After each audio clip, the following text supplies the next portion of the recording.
No, sir. I have a question for Matthew. Matthew, have you at this point processed anything related to taking or eminent domain action on Glade Road? No, because the council hasn't taken any action relative to eminent domain on Glade Road. Are you aware of any eminent domain absolute requirements, eminent domain that's required in order to proceed with the project portion that we've talked about to this point? No, sir.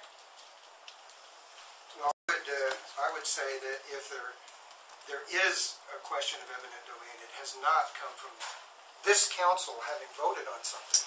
That has been raised, and if there is a fabrication, that would be it. No, let's talk about that since you brought it up. I want to. So, the Let me very... first check, is that open for discussion, Matthew? We just did. Council 1? Is that subject to for pre-council 3 or 2? It's covered under one or the other. Okay. Well, it's covered. Okay. So, the very first meeting that I sat down in here with city staff, and I'm not going to name city staff in this case. If you want to know, we can talk about an executive session. The very first discussion, very first, direct quote, senior staff. Regardless of which plan is implemented, we are going to need to use eminent domain all up and down Glade Road. Flash forward to workshops with trans systems. I We were having that, and I don't agree with that. Well, and the that's council doesn't agree with that. So it's a nice quote of an anonymous source, but you got nothing there. so. In the next workshops with trans systems, we sit there and we had a discussion about the right-of-way impacts, and I asked the question. We can find the record at least twice.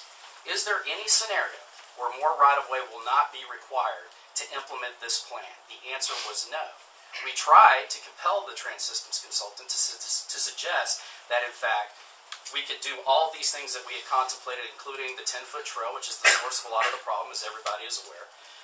And there was no acknowledgement, none, zero, that we would not have to acquire right-of-way to do that. So far you've talked about the staff, and so far you've talked about the trans system consultant. You haven't talked about what the council has done. Then let's the do council has not done what you're suggesting is there. Okay. There is no widespread theft up and down Not yet. Glade spread.